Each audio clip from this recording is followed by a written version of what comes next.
All right, welcome back to QuickBooks, to Coffee Cafe, and here, so this is where we left off, right? That we left off on June 5th. We have right here is that we're gonna start paying for some insurance to cover our company, right?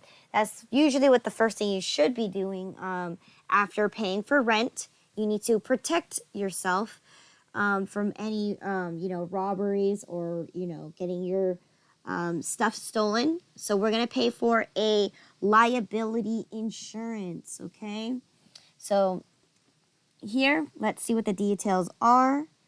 We're gonna pay a liability insurance, and let's see, we're gonna pay for a full 12-month insurance plan that's gonna start on June 5th all the way till the end of next year. Okay, and then the total amount for the insurance for the whole year is going to be $2,350. Okay, and we're going to issue a check and make it payable to Sargent Insurance Company. All right, so here, how are we going to journalize this now? We're buying a 12-month insurance plan, okay? And we're going to pay with a check. Obviously, it says issue a check. So let's talk about what are going to be things that we're going to be involved with, okay? So the very first thing is we're buying an insurance plan, okay? And it's for a whole 12 months. So in this case, right, we're not only are we buying for this month, we're buying for the rest of the 11 months of insurance. Okay? So that means we need to divide it to reflect exactly kind of like how rent was, right? We need to pay for this month, and we also need to record that we're having a prepaid insurance for the rest of the 11 months that we paid, since this is a year-long insurance. Okay? And of course, we wrote a check, so that means we're going to be crediting our checking account. So first things first is, what is going to be my expense for that month? Let's take a look at my chart of accounts. All right. What would I use to represent the insurance that I had to pay for this month?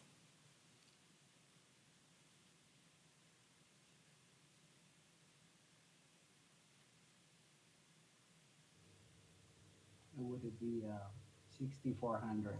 6,400 insurance expense, correct? Because that's what I'm going to be making an expense for this month. Okay. So insurance expense is going to be here. Okay. Which is 6,400. Now the next thing that we did too here is that we also paid 11 months in advance, since we bought a whole 12 months worth. So in this case, we're going to be having prepaid insurance. So in that case, that's going to fall under prepaid accounts. Okay? Which, if I can scroll up real quick, prepaid accounts is account number 18,600. Okay? And last but not least, we are paying a full for the full 12 months with a check. Okay? Which is 10,100. Now let's go ahead and determine if my total amount for 12 months is going to be $2,350. How much is it going to cost me per month for the insurance?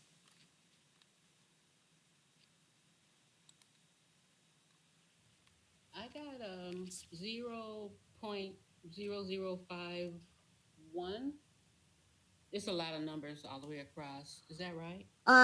What did you do? How did you solve for? I divided the 12 divided into the amount of 2350. All right, that's that. Okay, do the other way, because we're taking the 2350 divided by 12. $195.83. 195.83. Okay. Or if I wanted to, if I'm using Excel, right, I can do this. So I'm going to use my equal round formula. All right. I can take my 2,350 and divide it by 12, comma 2.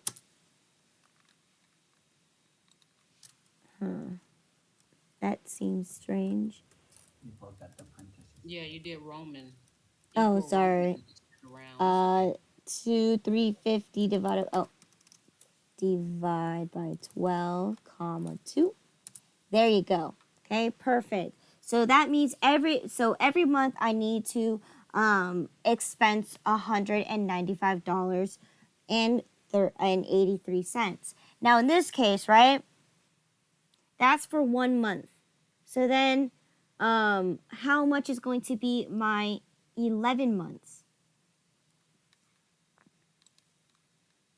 We just subtract that from 2005, from 2350. Correct. And we get that. All right. Which then we can also verify that if we add these up together, it's for the 2350. Okay. Perfect. So, Wait. So for 11 months, so wouldn't you just divide the 11 into the 2350? Instead of 12 months, it'll be 11 months? well, no, because 2350 is the total for 12 months.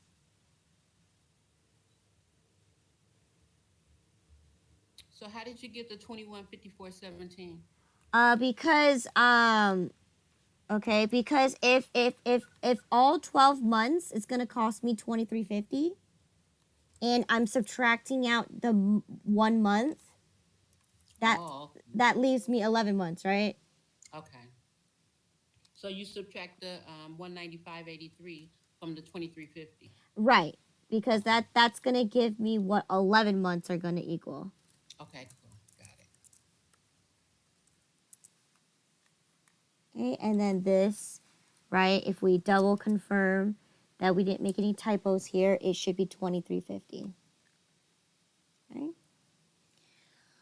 So let's go ahead and cut them that check. So we're going to go to our check register. Okay. And here we use check number 1503, and we wrote this on June 5th. Okay, for 2350. And who did we write this check out to? Insurance company.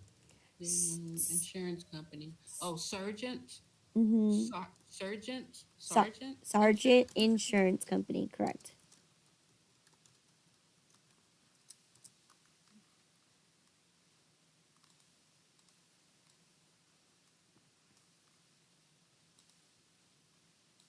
Okay. And since we got the number here, we wrote check number 1503. I'm going to use that to link it into my notes here. So here I am in my notes. Rule of thumb here is going to be who was the person you wrote the check out to or the person that you were involving. So in this case, I'm going to write my vendor's name that I was dealing with, Sergeant Insurance Company. Okay, you can put Co for short. Okay. And let's see, I bought 12-month insurance. Okay. And I wrote a check number 1503. Okay.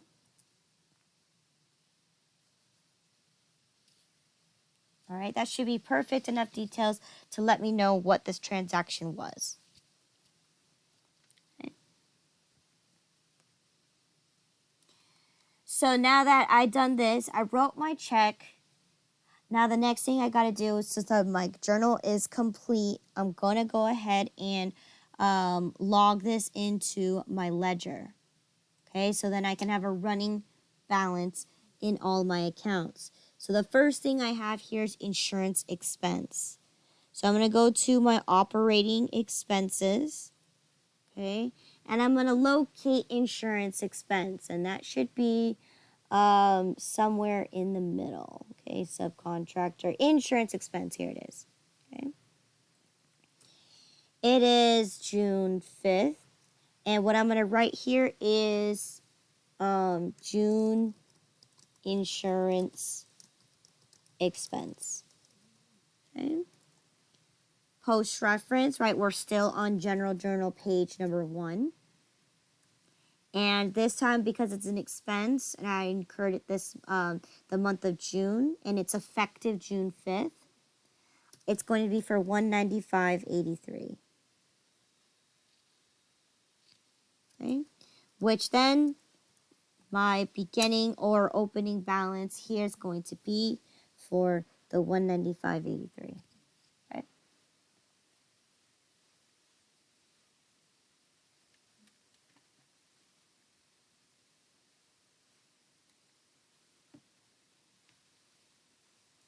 Once I've completed that part, right, I'm going to go down to the next item here, which is prepaid accounts. So that's an asset, right, because we paid for money in advance. So therefore, we own this insurance for the next 11 months. Okay, so I'm going to go ahead and locate where my prepaid accounts are. Should be towards the very bottom.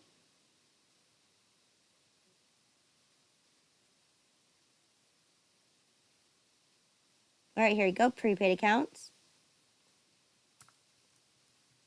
And this time I'm going to go ahead and enlist that. I said I have 11 months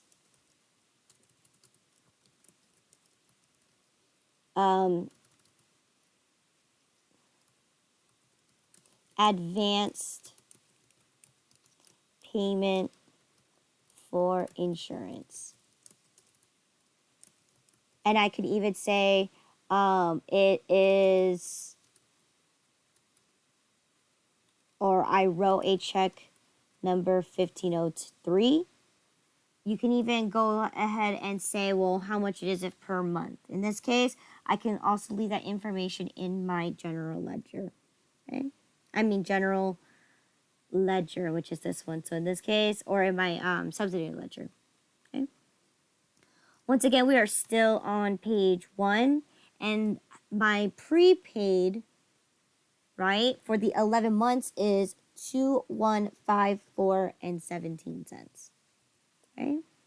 So this is where we need to add, because now we have not only rent expense, prepaid rent, we also have prepaid insurance. So therefore, I'm going to go ahead and add these two numbers together. Okay. So the formula here is going to be up 1, so the previous balance, add any debits, and subtract any credits. Okay. And that should allow you to get your total here. So I got a total of $6,654.17. And this will allow you to drag the formula down. So then the next time we enter in something in here, it's going to automatically calculate for me. Now in this case, as you can see, we're going to be tapping into our prepaid accounts quite a bit. So you definitely want to be able to drag that formula down. Okay. Just make sure you don't drag it down to the gray, because the gray you're not going to actually use that section. But just all the way down to the bottom of the white before the gray. So all the way down here. Okay, and that's going to give you your running balance. And it's going to recalculate every single time you enter in any information here. So right there we have 6654.17 right now. So after you drag it down all the way to the gray area, you just release it, or you have to do any? Oh yeah, so if you know how to do the fill-in tool, so you click on that cell where it see that little it's a triangle. You click, hold, drag all the way down, and then let it go, and it should fill in all those cells for you. Okay. Now remember, make sure that your mouse is a black cross. Okay, and it's not the white plus sign because that's going to move the information into another cell. Gotcha. Yeah, so you want to, so you see how I have it like this? That's to move the cell. This is to do the autofill. Yeah, it came out. So, Mhm. it, So that's that one right there. Okay. So now that we filled that one in, the last account that we need to update is going to be my checking account. So go all the way up to the top. Okay. Here it is. Checking, right? I'm going to write the date. Here's the 5th. But in this case, I'm just going to write that I wrote a check number 1503 because just pulling up that piece of information, I know exactly who, when, and how much I wrote the check out for. And of course, General Journal number 1 can show me what that transaction was about. So in this case, I credited my checking account because I spent money, right? So therefore, I'm decreasing my asset. So therefore, I need to be on the credit side. So I'm going to decrease my asset by $2,350, right? And if I press enter, now it's recalculated saying now I should have $11,561.29 in my bank account. Right. Right. Is everyone good with me so far?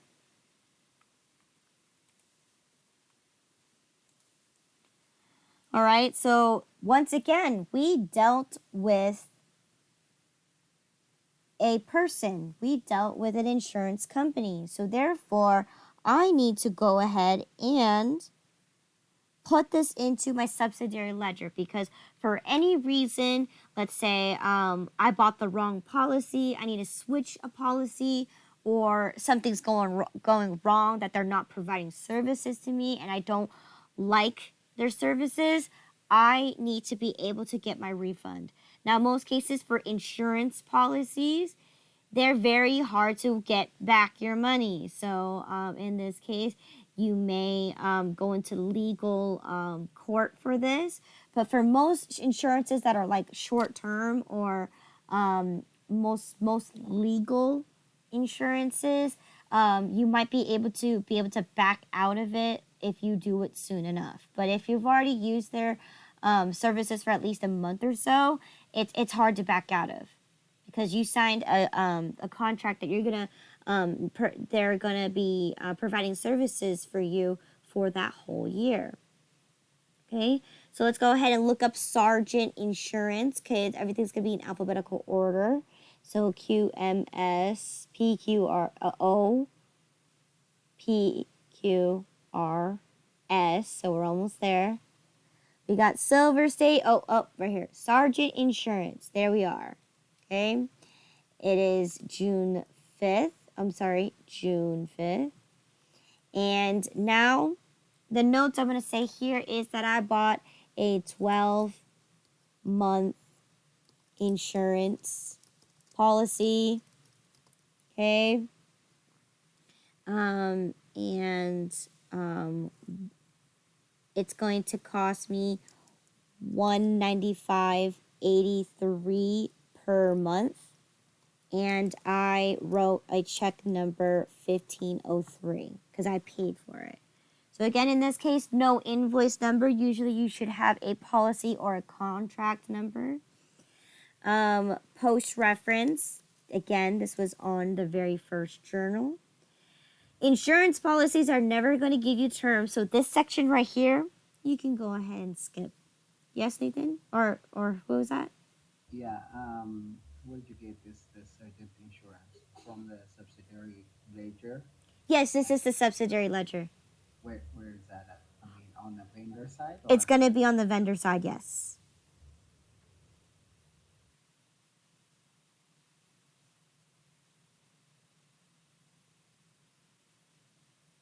Did you find it yet?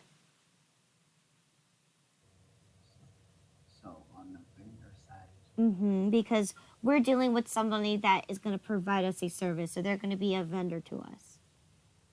Yeah, I don't find it. Cafe Coffee Supermarket. Where is Oh, okay, you're on the customers. It's the vendors. So down below, make sure you're in the. You tap on that vendors. Yeah, I got the vendor side now. Okay. Mm-hmm. All I get is from the vendor side is invoice numbers, right? What do you mean? Um, okay, I don't see the title that says all the title that you have. Oh, it could be because you just have to scroll your window over a bit. So if you have this little, you should have a little scroll bar here. You may have to like toggle it a little over, and you'll be able to see all the names.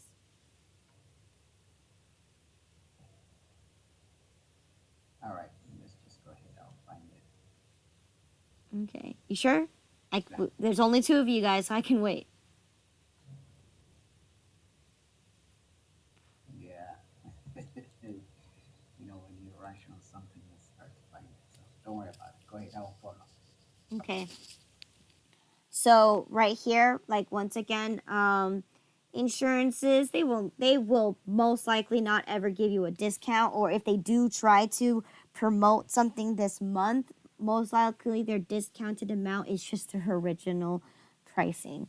So in this case, they're more likely not to give you any terms for insurance policies. Okay. We did not go and seek Sergeant Insurance in advance to pay for the services in advance. The day that we went there, we signed up for a 12-month policy, so that's we don't have any prepaid accounts there. However, our invoice amount was for the $2,350. Okay. We haven't returned anything yet, no discount, and of course, yes, we made a payment, and it was for that check number 1503. Okay? So therefore, my formula to tell me how much I owe this vendor, right, is going to be zero because I owed $2,350. I paid $2,350 with the check number 1503.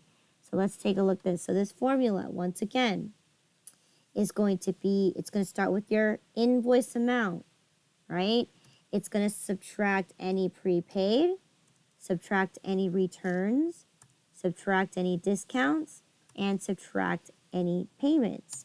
So therefore, you should get that you don't owe Sergeant Insurance any money at all.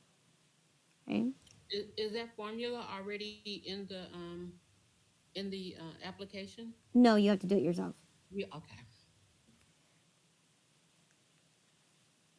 Okay? So yeah, take your invoice amount because that's your starting point, right? That's what you owe. You're going to subtract anything that you paid in advance for, subtract anything that you returned, subtract any discounts that you were given, and subtract the payments. All right? And you're going to get a total of zero for this one. Okay? And then do I need to pull that formula down to go into the other boxes? You can if you want to, but in this case, it's not necessary because this one, we're not going to deal with the insurance company anymore. Okay. Okay? I'll let you know which one's going to be more relevant. So, especially when we dive into either restaurant supplies or whole food store or even like I can't think of it off the top of my head, but it's the very first couple ones, Atlas Coffee and All Things Ceramics. Those ones are going to be where you can drag that formula down. Okay. All right. So now that we finally completed our journal, our ledger, and our subsidiary ledger, we can now move on to the next transaction. Okay. So then once again here, we are finally on a new day. It is June 6th, and we applied for a business credit card from National Bank. So, do we need to record this transaction? No. No, right? One, we're just applying. We don't know if we got approved or not, and we don't know how much we got approved for. So in this case, we're just simply applying, and we don't know if we're going to get it or not. So in this case, it could affect the business if we do, and if we don't get it, then it doesn't affect the business at all. Okay? You just got denied. All right. Next Would it transaction. Go ahead. would it affect the business credit if you get denied? Right, but does okay? So does the business credit? Can you put that in terms of meaningful way of? Is that something that you need to record as a business transaction if it affects your business credit? Business, you said if it affects your business credit. Yes. Is that something that you can or something that you need to record? Oh, no, no, no. No, because that's based on, you know, how often do you pay your liability. That credit score is Mm-hmm. something that is an internal thing that's not something that you would affect a business at all in regards to transaction wise. Okay, I got it. You mean it just gives you less buying power. Okay. Okay. And higher interest. Yes, Okay. yes, yes. All right.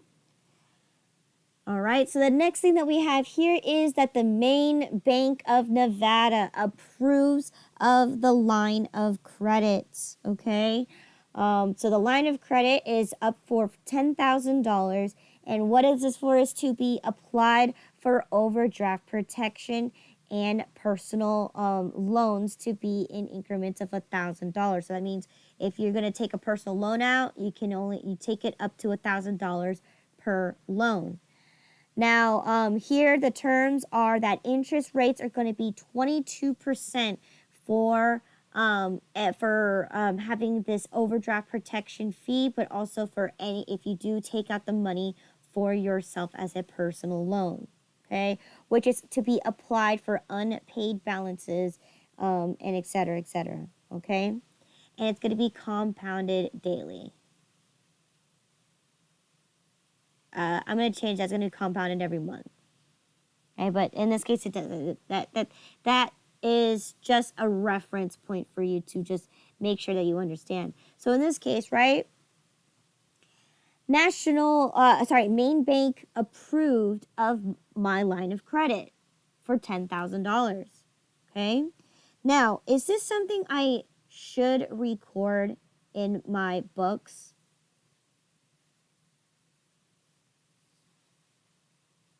Yeah, I think yes.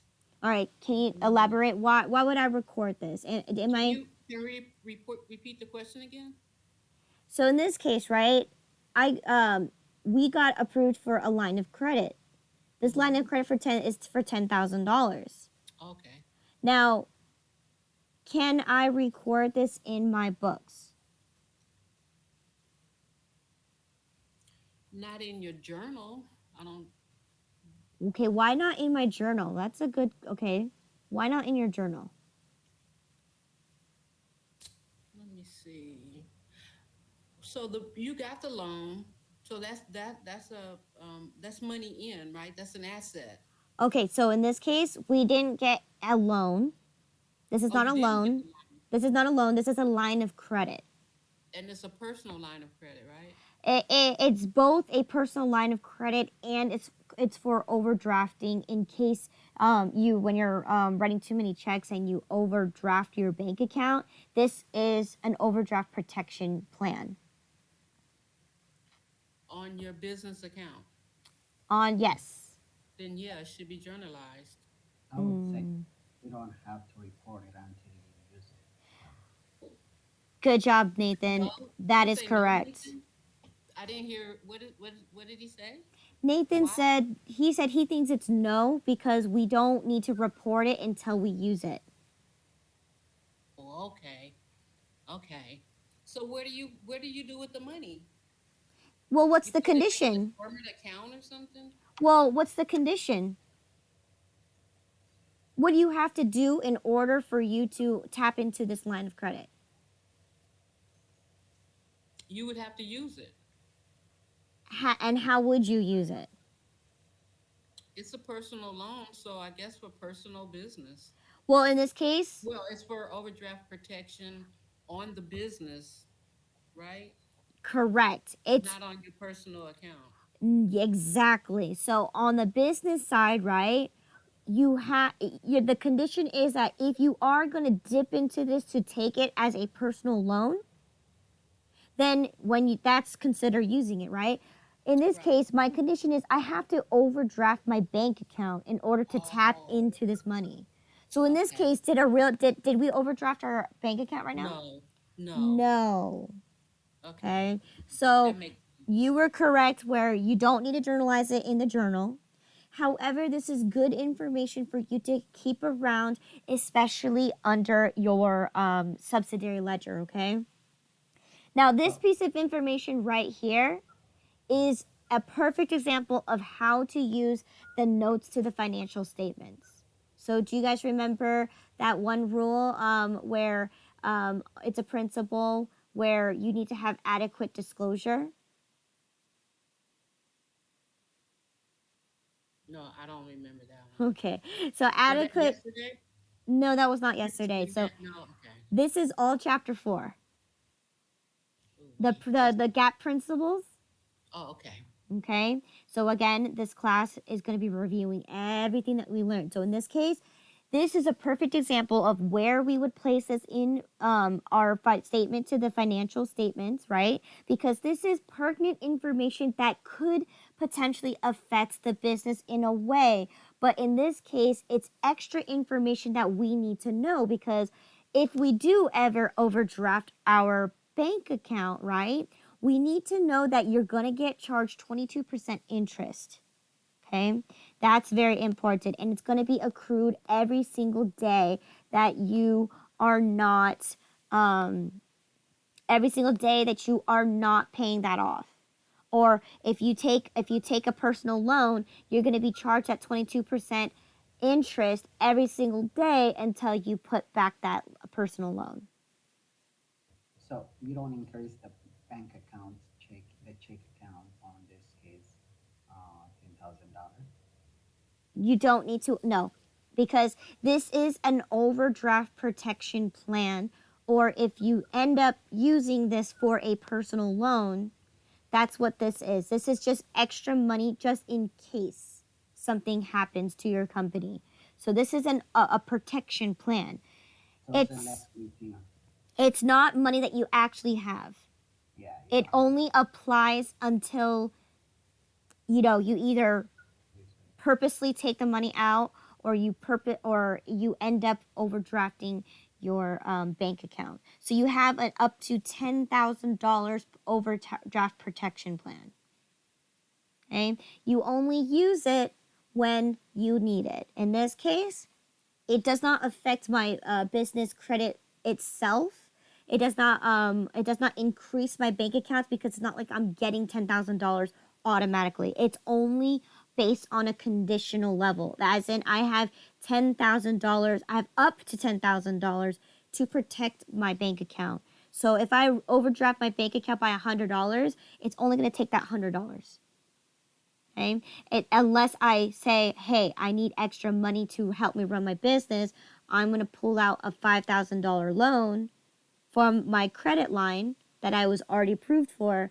Then that's where the interest is going to be collected on there, and so on and so forth. Okay, so in this case, this $10,000 is not money that I'm going to be receiving unless I do one of the two conditions. Okay, so in this case, I just only got approved with a credit loan. Do I need to use it? Is my bank right now overdrafting? No, we still have. No. We still have plenty of money in there. And second thing is, am I going to take it? Am I going to need it for my personal loan? Not No. yet, because we have plenty of money in the bank account. So there's no reason to take any money. So in this case, that is exactly why this $10,000 is not a transaction that I need to record. However, in case we ever do overdraft our books, our banking account, we definitely need to make sure that we place this information somewhere so then when we do end up having an overdraft protection plan, or if we do need to end up borrowing money, we know exactly what the terms are. Okay, so once again, this is going to fall under your subsidiary ledger because I did not create a notes to the financial statements. Okay, so the best way to be able to do that is just to go through your subsidiary ledger under Maine Bank of Nevada. Okay, so here we are, Maine Bank of Nevada. It's going to be up here. There you go, Maine Bank of Nevada. Okay. Today, you can put the date. So today is the 6th, right? And you can write here in your notes said approve of line of credit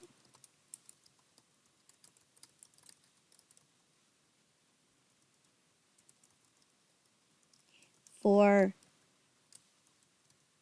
$10,000. Okay.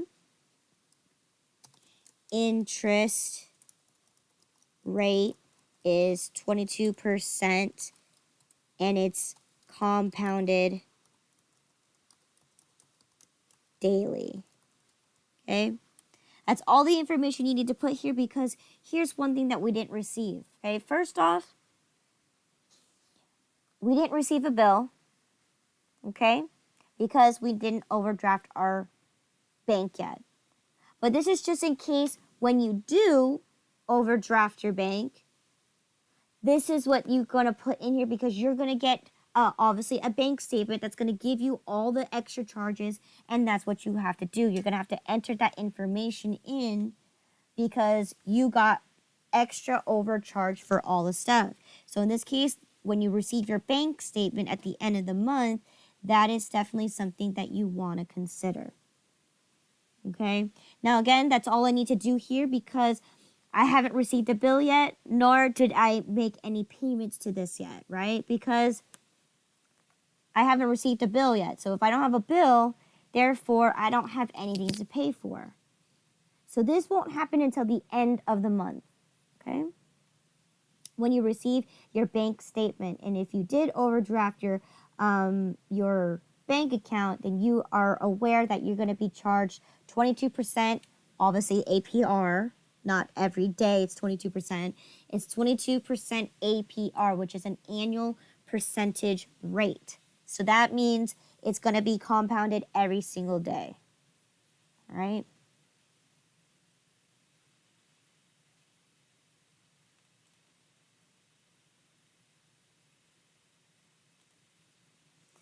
All right, so that is that transaction right there.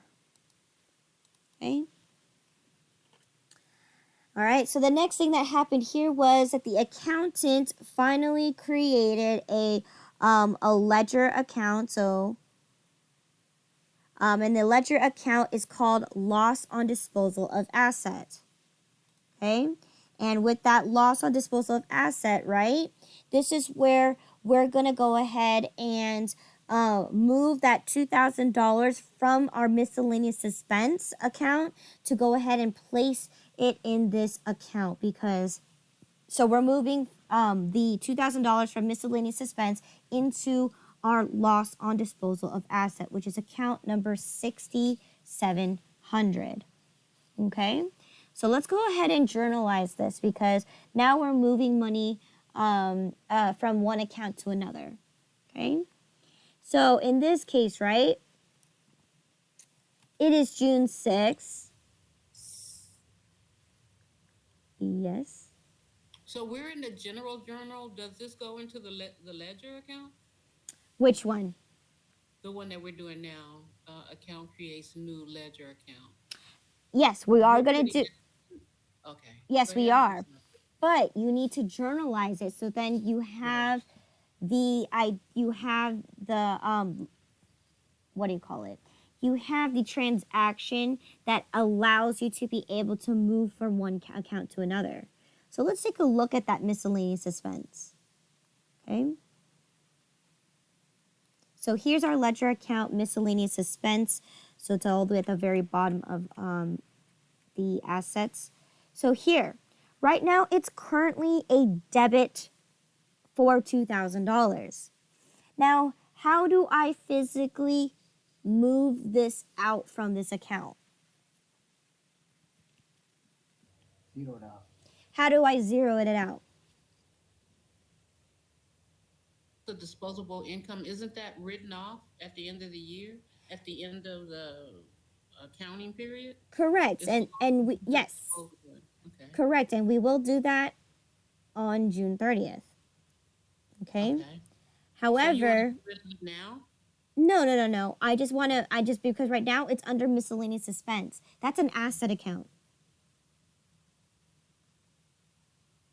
I don't have this anymore. So what I'm going to do is I'm going to transfer this and create it as an expense so that I can write it off at the end of the accounting period. Okay, miscellaneous expense. Okay, asset. Okay, I see it. So we're moving this asset right here because we don't actually have these $2,000. We needed to treat it as if we lost it. So we need to move it into an expense, saying that we end up expensing that $2,000 so that we can properly write it off. Okay.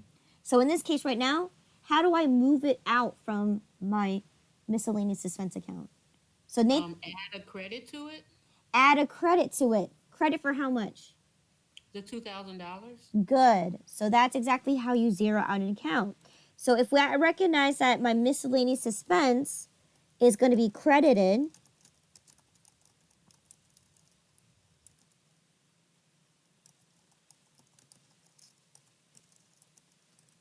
what's my debit going to be? Where am I going to be debiting this $2,000? From your loss, from your disposable, would you debit it from there? Correct. Yes. Not from, to. Okay. To. Yes. So that means I'm going to put it in loss Okay. of disposal of asset. Okay. Which we know by looking at what these scenarios said is account 6,700. Okay. And we're going to debit that account for $2,000. At the same time, we're going to credit my miscellaneous expense for $2,000. Okay? And here, I have a pretty straightforward note here. I'm going to be moving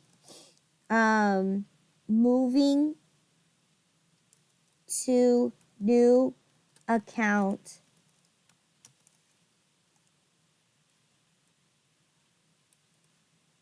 for loss on sale of furniture.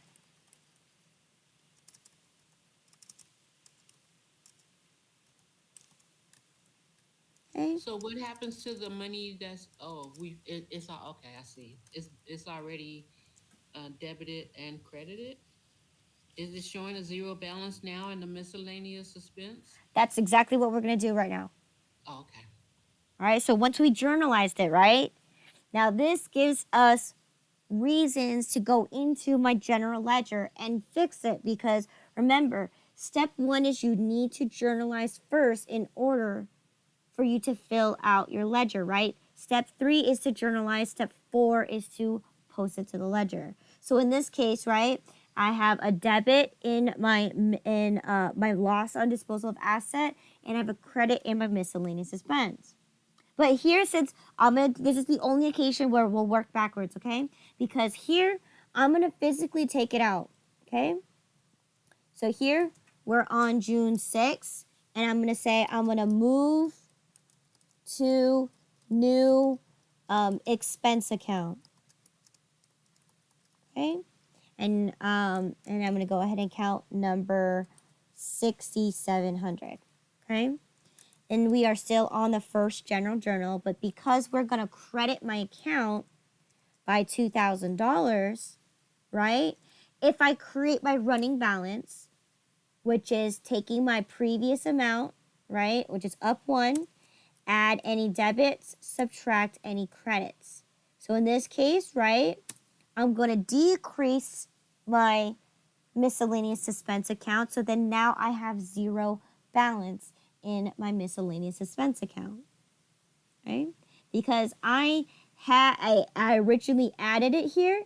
Now I'm taking it away from here, okay? And then now I'm going to go to my operating expenses to locate my loss on disposal of asset. And I'm going to increase my loss on disposal of asset because I'm moving it into there. So here it is, loss on disposal of asset, okay?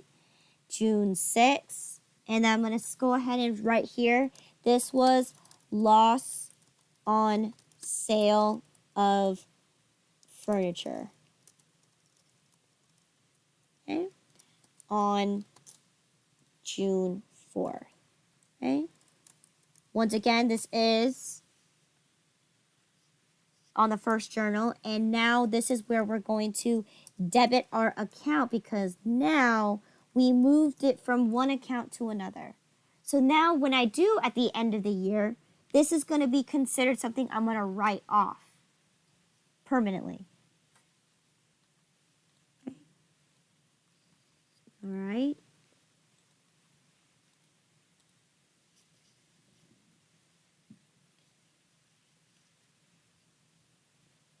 Okay. So I have a question for you guys now, right? Now that I finished my journal and I finished my ledger, do I need to complete my subsidiary ledger?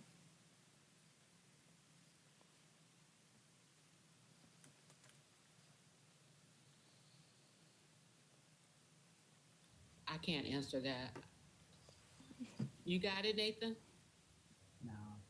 Okay. Okay. So the question I asked was, since I completed, right, the steps I've been teaching you so far was complete the journal, then complete the ledger, and then complete the subsidiary ledger, right? Now, in this case, did this transaction involve with anybody in your company? No, it was on loss on sale of furniture. So no, but Correct. you probably wouldn't because it goes down to a zero balance. So you probably wouldn't put it in a subsidiary, right? Okay, so what was that? What did I say when we started this when we started this coffee cafe, right? This project. Mhm. What is the subsidiary used for? Subsidiary ledger used for? I must have missed that. What is the subsidy? I don't know. All right. Let's Mm, take a yeah, look at this. Let's take a look at the subsidiary ledger. okay. What is it used for? The subsidiary ledger. Approve a line of credit for 10,000 interest. It is used to input the information that you do with different companies. Okay, so different That's a companies, customer list. which is your vendors, your Vendors, customers, and who else? employees. So did that transaction affect any of these people? No. Exactly, because it's an internal journal, meaning it only affected the company internally, not externally. So the subsidiary ledger, once again, is for your people that are involved in the company, right? So all your customers, all your vendors, and your employees, in case that transaction had nothing to do with people, it only dealt with accounts. So that is the reason why we don't use a subsidiary ledger because this was an internal transaction. We only dealt with just the accounts itself. Nobody was involved. Okay? Okay. So therefore, we don't need to use the subsidiary ledger. Okay. Okay. Let's see. So now let's take a look at the next transaction now that we completed this one right here, right? We moved our $2,000 into another account. So in this case, what happened here?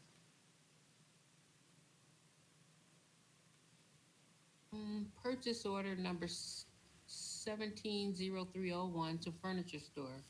One desk. Oh, they purchased a desk for $562. Okay, now, what's the difference between a purchase order and actually purchasing? So purchasing is when you actually pay for it, and ordering it is just ordering it. That's correct. Okay. So then in this case, what does a purchase order do for my company? Does it affect my company? Yes, How so? because you have to pay. Oh no, you're just ordering it. Okay, you're just Good. ordering it. No, it doesn't. Excellent. Okay. That's correct. You're just ordering anything. Did you pay for it? Did you receive the items? No, ma'am. Exactly. Right now, they gave us a quoted amount, but that's not the full thing because you could get taxed. You could have to pay for shipping. You could have a lot of things that could be affected. This is just what the amount is because we look at the catalog and say, hey, I'm going to order that online. All right. So then in this case, right, we don't need to journalize this because it's not a business transaction that affects our business. It only affects our business if one, we receive the items, and two, we receive a bill. In this case, we're just simply ordering it. So then, if that's the case, then um, do we need to put this somewhere? No. Okay, so I created for you guys a purchase order list because if you're going to be ordering stuff, I think you guys should definitely keep track of it because I'll tell you right now, you're going to be ordering a lot of stuff and if you don't keep track of it, you're going to have things coming in and left and right and you're not going to know which one came with what. So in this case, on your general journal, if you Then go, we go to the purchase order for the coffee cafe. I see it. yes, we're going to go to purchase orders. So here, look, check out all these purchase orders. So we will be purchasing about 20 items here. Okay. Okay. So, all right. So in this case, right, this is us just keeping track of what we ordered and whether we received it or not. Okay. So the very first one right here matches our purchase order, which is 17301. So once again, this is on June 6th is when we did our purchase order. What, who did we go to and what did we order? In this case, who did we order from? The furniture store. Furniture store. Okay. Furniture store. And the item was a desk. We just purchased a desk. So in this case, you can be descriptive, like saying we bought one desk set. In this case, I'm generalizing. So in this case, I bought a desk. That's good enough for me to know. Okay. All right. And then here is going to be my estimated amount, which is 562. 562, and the invoice number is we did not receive an invoice yet. oh, okay.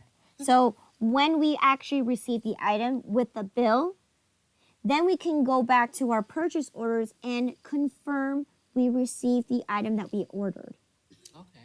So that's the idea here. So then that helps us to keep track of what we ordered and whether we received it or not, because there could be possibilities where I order something and that shipment never arrives. And if it never arrives, then you need to do your job to go call that vendor and say, hey, did you receive my purchase order? Because I'm pending on something that I ordered from you and you're not shipping it out. I need to know where it is.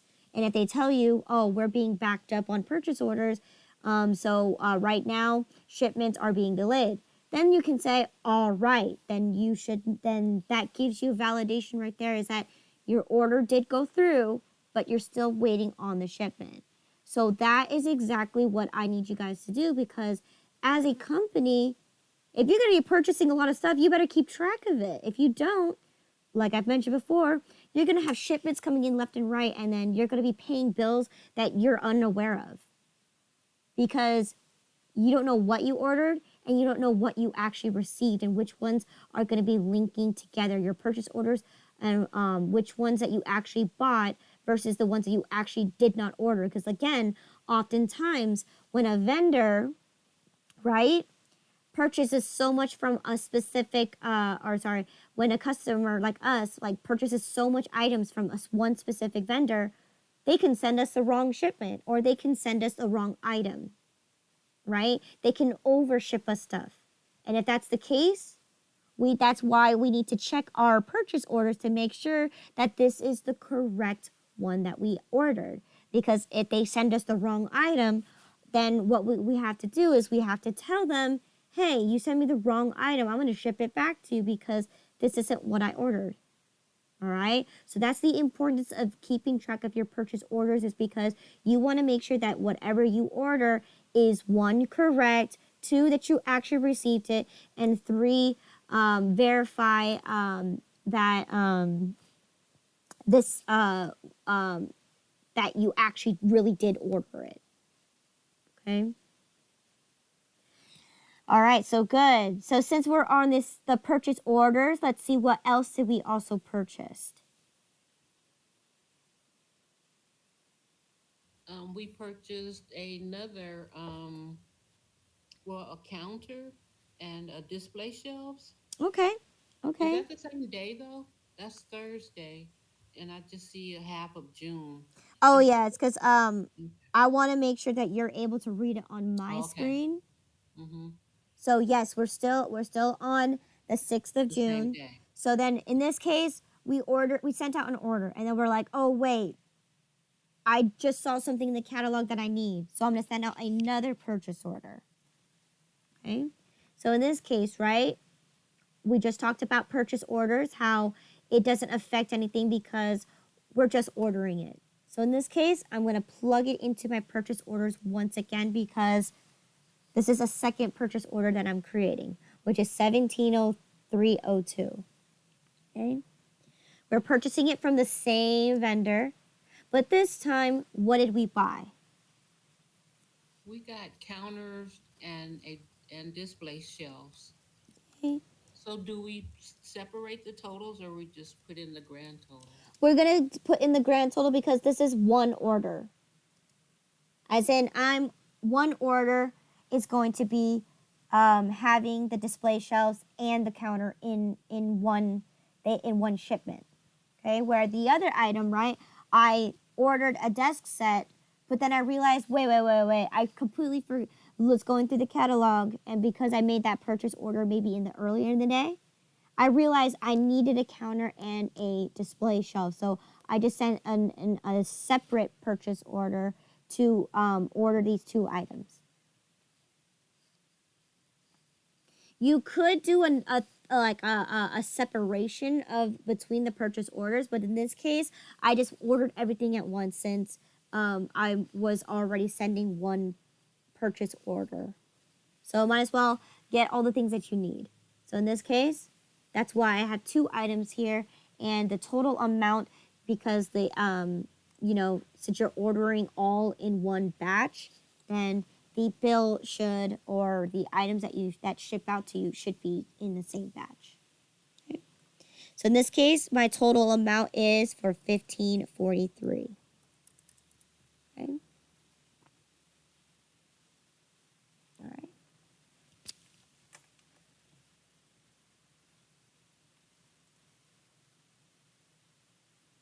So then what happened next? Electricity is connected, and you need to pay a $100 deposit Okay. to the utility company. Yes. So in this case, it is the utility company is called make the payment payable to NV Utility. So in this case, I am for surely writing a check. Okay. All right. So in this case, right, this is a deposit because in this case, most places, right, they require you to, in order for them to provide services, they require some kind of deposit or some kind of advance payment. In this case, they just want us to have a deposit to have the water running. And if we can call them at any given time to revoke our deposit and they just shut off the water. So this deposit is just basically there to just ensure that you're still doing business and that you need the water supply to go. Because if you don't need it and you no longer need your place that you're using, then that's where you can get your deposit back and basically shut off the water. Or I'm saying in this case, this is the electricity, right? So they need $100 to ensure that you're going to be using their services. Okay? So in this case, how would I journalize this? Because a transaction has actually happened.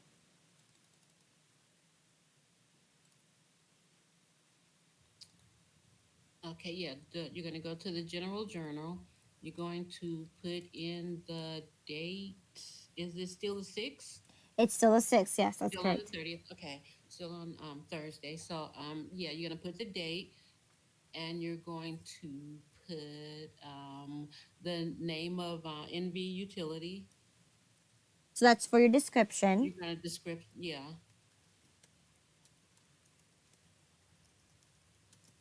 Oh, okay, that goes at the bottom. Yes, Oh, so because you want to know the so you wrote a check. Would that be the you took out $100 out of the checking account? Account number 10100. Would that go in there on the yes. second line? Okay, so let me see. It's because we need to follow the rules of journalizing, which is the very first thing is that you need to recognize your debits before you recognize your credits. In this case, I'm having you guys practice this. So in this case, if we're going to be taking away money from my checking account, that's going to be a credit, right? Because I'm decreasing my assets, right? Mm-hmm. So that would be, checking would be after, would fall below because I'm decreasing my account. Okay? By how much? $100. Okay? So then what's my debit going to be? Trying to figure that one out. What is your debit going to be? There should be utility expense. Utilities expense. Now in this case, we're not paying for services. We're just paying, Or just deposit. yeah, we're Utilities just debit? depositing. So is it utilities payable? No. That's a liability. We don't owe NV Oh, Utilities anything. anything.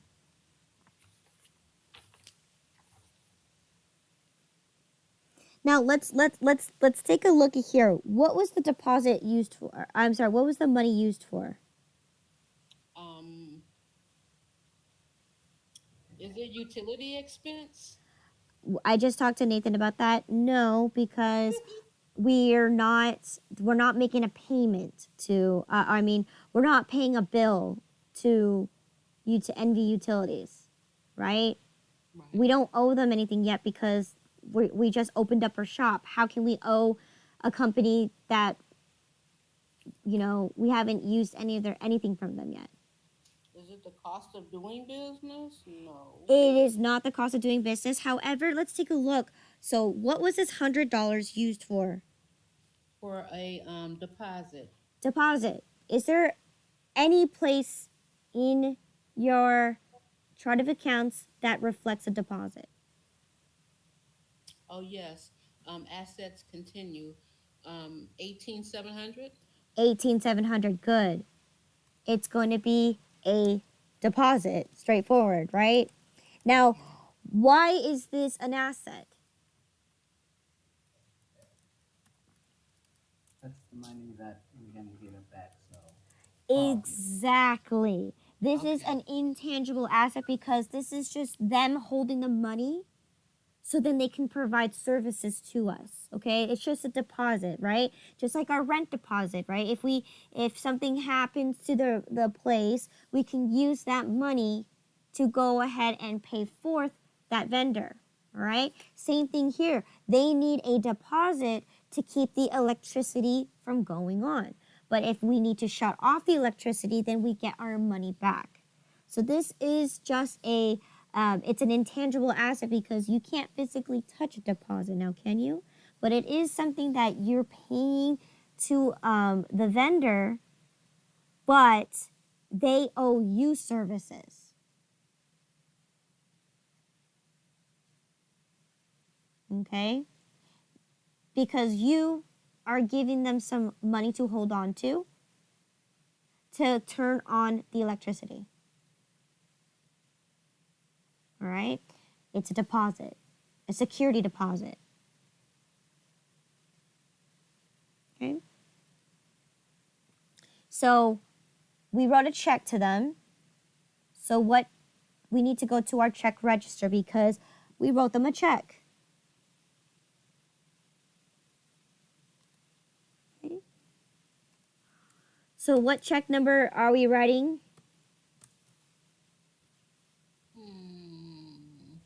1504. Mm-hmm. And Okay. how much is the check written out for? $100. To who? The utility in the NV utility. Correct. NV Utilities. Okay.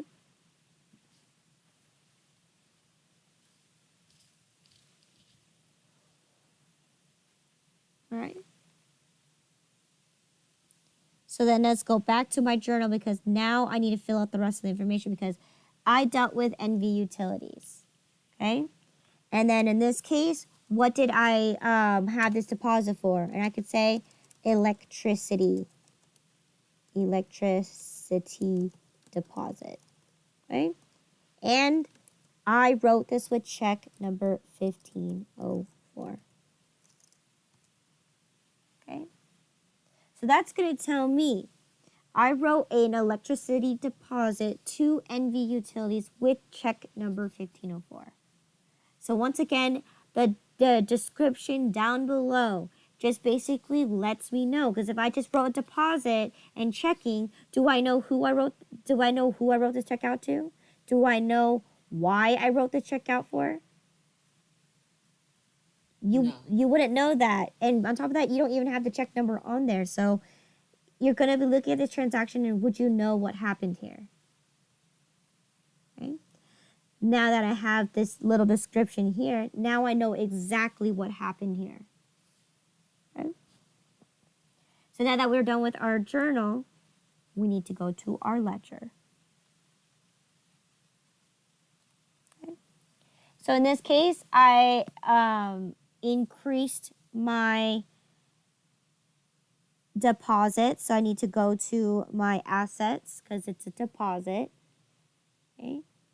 Deposits should be right here, very bottom of the window or very bottom of the asset list. Okay. So in this case, June 6th, right? I'm going to go ahead and write here, electricity deposit. Okay. We just finally reached the end of our first journal, which is page 1. Okay. And we're increasing because in this case, I'm debiting my deposits account, right? So then let's throw in my formula in here. All right. In this case, right, I need to take my previous balance, which is my 1,500, and I'm going to add any debits and I'm going to subtract any credits. Okay. So in this case, it should reflect that now I went from 1,500 to now to 1,600. Right. And in this one, you can drag this formula down to the bottom of the table, right? Before the gray. Because there's a possibility that I might be making more deposits. Okay? And then last but not least, we need to update our checking account because we wrote a check. So let's go all the way up to the top of the ledger. And I'm going to go ahead and place in here because the check number is pretty powerful. Because if I look up the check number, it will tell me exactly who, when, and how much. Okay, so 1504, right? And then again, the reference point here, if I wrote that this transaction happened on General Journal number 1, then I can see that, oh, I paid electricity to NV Utilities. Okay? Once again, I'm decreasing my checking account by $100. So now the calculation should now reflect that I have $11,461.29 in my bank account.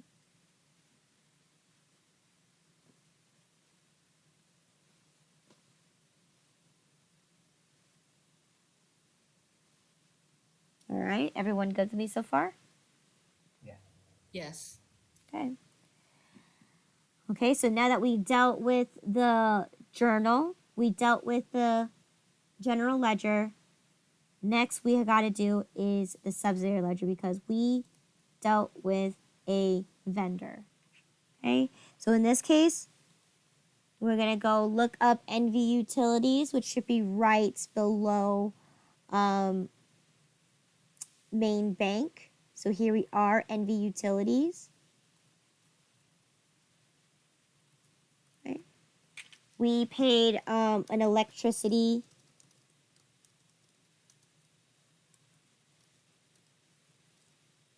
deposit, which we made, we wrote this on a check number 1504. Now in this case, there is no invoice number because you won't see this until you receive your electricity bill, right? The deposit's going to appear on your first electricity bill. So in this case, I don't have an invoice because I don't have my first bill yet. So in this case, we're just going to skip this part right here, okay? Post reference once again is still going to be General Journal number 1, okay? Again, you cannot get a discount off of utilities, so they're not going to give you any terms, okay? We did not go ahead and talk to the NV Utilities and give them money in advance. Okay, this deposit isn't going to go towards your bill. So it's not technically a prepayment. It's just a straight fee that you had to pay just to turn on the electricity, right? And when you do end up closing your business and shutting off your electricity, you will get that money back. So in this case, this is not a prepaid account because this money is not going to go towards your bill whatsoever. All right? It's just a security deposit for just to validate that you are needing their services. So in this case, it's not going to be considered a prepaid account. However, the invoice amount, we did get charged though $100. Okay, so that's something you need to know, that you got charged $100 or you were required to make a payment and you paid it with check number 1504. Okay, so in this case, right, formula is going to be the same, okay, where you're going to see how much you owe NV Utilities in this case, right? We start off with our invoice amount. We're going to subtract our prepaid, subtract our returns and allowances, subtract our discounts, and subtract our payments. Okay? So then therefore I reflect as 0. Okay? Now let's talk about why I need to put an invoice amount. So if I were to say I just gave them $100 just cause, right? And I did not fill anything in here, right? But I still applied the formula because the formula is still going to stay the same. Now it looks like they owe me $100. Now, do they owe me $100? No. No, but they will give it back to me as a return and allowances when I decide to close my business and get my money back. Yes. But in this case, do I owe them any money? No. But do they owe No. me any money? Yes. Not now. Right now, they But don't. they still have your money. Right. They still So have our money. they will owe you, right? Right now, I'm using their services. So in So you'll context be here, paying for the services as you go. right. This money is just sitting in dormants and they owe you, We don't know. right? But, however, that is true. Yes, and technically they do owe you. But in this case, we, but do we owe them anything? No. Because once again, that deposit money is not going to be applicable to you if, like, it's not going to be used to go against your bill. It's just a deposit that's being held so then they can, provide the service for you. So in this case, you are correct in a No, sense that they owe. the deposit is to cover if you get behind on your bill, if you leave with a bill, or if you get disconnected and you still owe them money, right? It's not just to use their service, it's to cover their butt if you leave with a bill or you owe them money. In this context, it's this deposit you're guaranteed to get it back. Yeah, in accounting terms, not in a general line. Yeah, yes. Okay. For the rent, usually for rent expense, that is what that deposit is for. In this case, it's like it's like a voucher to that you are going to be using their services. So once you shut off the services, they'll give you that money back, guaranteed. So with utilities, they always are like that. This is just a guarantee that they're not going to turn on the water, or I mean, they're not going to turn on the electricity, and then you go around and say, "Okay, I'm not even using my building." Then what's the point of turning it on? Right? So that's why they have that deposit, so they ensure and guarantee that you are going to be using electricity.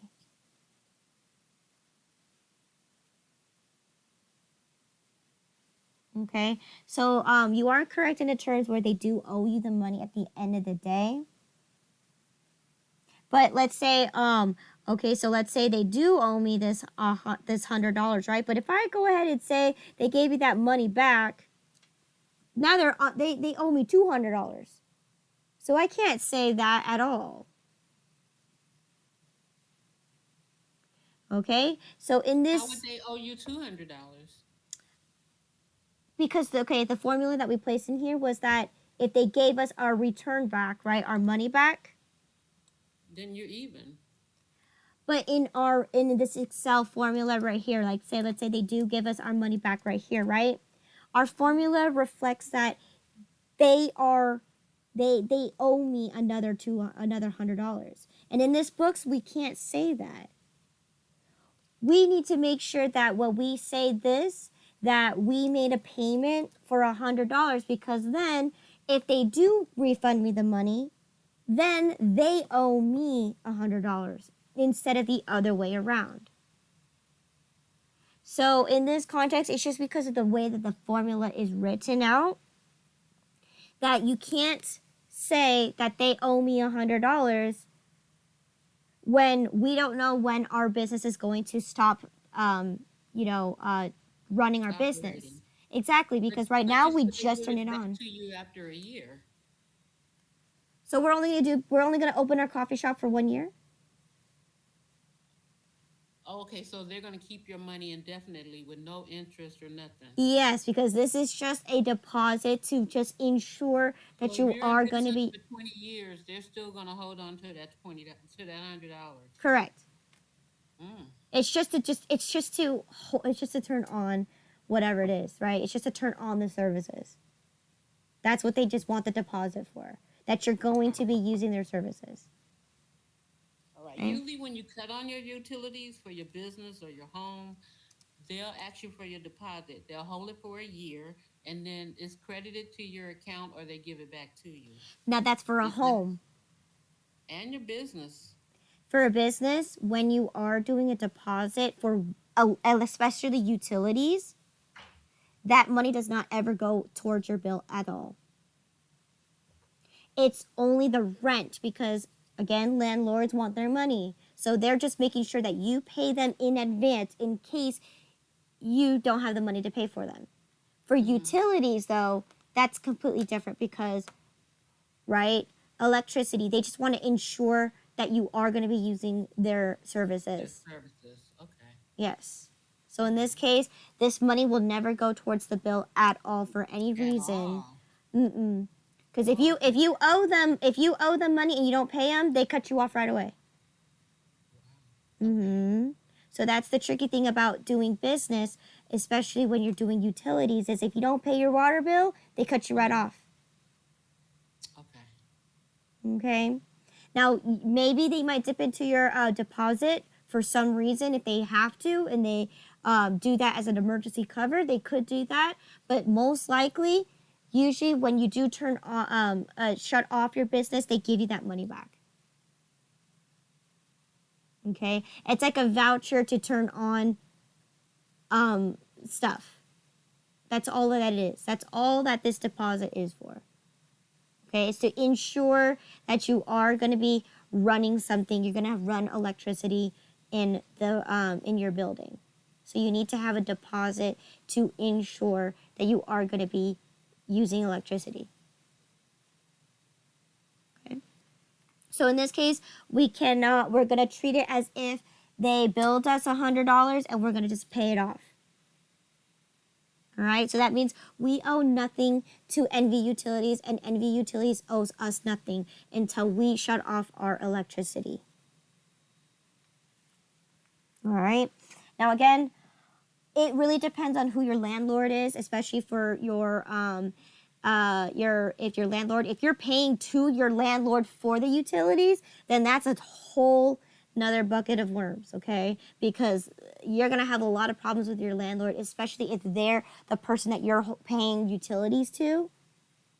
They're gonna require you that deposit, and they're gonna take that deposit and never give that back to you. So you have to be very, very careful on those logistics and what those rules are. But in this scenario here, this deposit is just to run the electricity. Okay. All right, so right now it is 10:06, so I'm gonna go ahead and call break here.